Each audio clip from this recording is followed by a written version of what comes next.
la financiarisation du monde. Bonjour Alain Burlot. Bonjour Jean-Philippe Denis. Alain Burlot, vous êtes professeur émérite du CNAM, Conservatoire national des arts et métiers. Vous avez été directeur de l'INTEC, ou l'INTEC d'ailleurs, comment on dit? INTEC, tout simplement. INTEC, donc c'est l'Institut national des techniques économiques et comptables. On va parler ensemble pendant plusieurs émissions de la financiarisation du monde. Parce que là, voilà, la finance nous a précipités dans le mur 2007-2008. Voilà. Certains pensent que la finance aujourd'hui nous sauve. Voilà, parce que finalement, heureusement que la finance est là pour permettre aux États de reprendre la main. On va dire ça comme ça. Il est sans doute temps de faire un point un peu sérieux sur cette question de la financiarisation. Sérieux, ça veut dire à l'aune de la comptabilité. Parce que c'est la comptabilité, le langage. Alors, premier point, finalement, la comptabilité, c'est un miroir. C'est un miroir de la société, c'est ça? C'est un miroir. C'est un miroir, oui, tout à fait. Voilà, qui est à la fois transformant et peut-être aussi un peu déformant. Oui, tout à la fois. Voilà. Est-ce que vous pouvez nous éclairer? Merci, oui, bien sûr. Alors, tout d'abord, je vais aborder la comptabilité en tant que miroir. Alors, c'est un miroir de la société, mais un miroir qui est fort ancien, parce que les traces les plus anciennes de comptabilité que l'on ait, ce sont les tablettes comptables de Télo, en Mésopotamie, qui datent de l'an 2350 avant Jésus-Christ, et qui présentaient un inventaire comptable de troupeaux. Et ce que je voudrais montrer, c'est que la comptabilité, donc, qui était le reflet d'une société pastorale, à cette époque, elle a suivi les évolutions de la société. Et je vais l'illustrer par deux exemples. Le premier exemple, c'est une citation de Goethe dans les années d'apprentissage de Wilhelm Meister. Et Goethe explique ce que doit être l'éducation du jeune Wilhelm Meister. Alors, je vais vous lire la citation. « Tu n'avais à l'époque aucune idée du commerce. Je ne sais quel esprit pourrait avoir plus d'envergure que l'esprit d'un authentique commerçant. » Belle apologie du commerçant. Absolument. Quel regard d'ensemble l'ordre dans lequel nous menons nos affaires ne nous procure-t-il pas? À tout moment, nous pouvons superviser l'ensemble sans qu'il nous soit nécessaire de nous laisser troubler par le détail.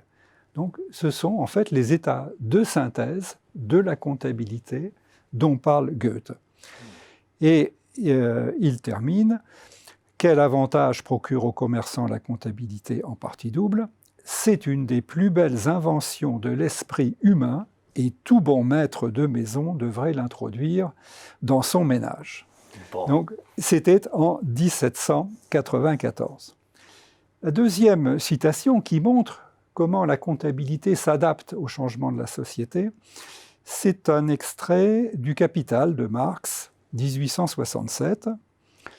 La comptabilité, je cite, « contrôle et synthèse idéale du processus de production », donc on voit encore, les états de synthèse que produisent les comptes sont importants, devient d'autant plus nécessaire que la production s'effectue davantage à une échelle sociale et perd son caractère purement individuel.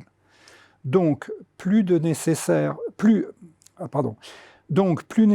dans la production capitaliste que dans celle disséminée des artisans et des paysans, plus nécessaire dans la production communautaire que dans la production capitaliste. Autrement dit, que nous dit Marx? Il nous dit qu'il faut un petit peu de comptabilité quand on est paysan ou artisan.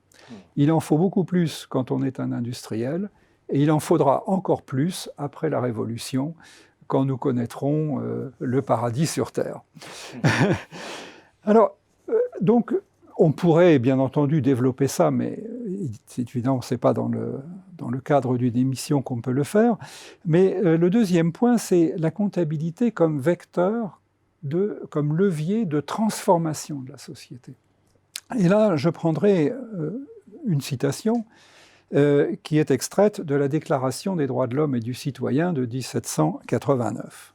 Alors, l'article 14 dit « Tous les citoyens ont le droit de constater par eux-mêmes et par leurs représentants la nécessité de la contribution publique, de la consentir librement, d'en suivre l'emploi et d'en déterminer la quotité, l'assiette, le recouvrement et la durée. » Et puis l'article suivant, l'article 15, la société a le droit de demander compte à tout agent public de son administration. Alors, dans le langage contemporain, qu'est-ce que ça veut dire?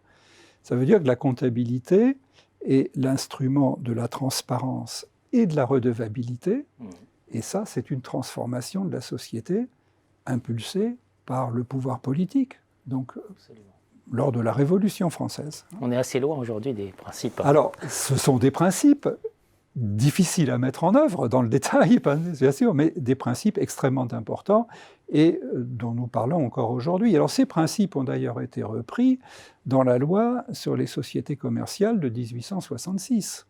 Même chose, une société anonyme, il faut de la transparence et de la redevabilité via la comptabilité. Alors, ce miroir, donc, qui est à la fois passif, puisqu'il reflète la société, à la fois performatif, puisqu'il la transforme, il est néanmoins déformant. Et il est déformant parce que, bien entendu, il ne rend compte que de la dimension financière des événements. Et de ce fait, bien évidemment, il introduit un biais, et un biais qui, probablement, a largement favorisé la financiarisation de la société. Voilà donc les différentes étapes d'une réflexion sur la comptabilité. Merci Alain Burlot pour ce propos introductif avant de creuser plus loin. Merci à vous. Merci.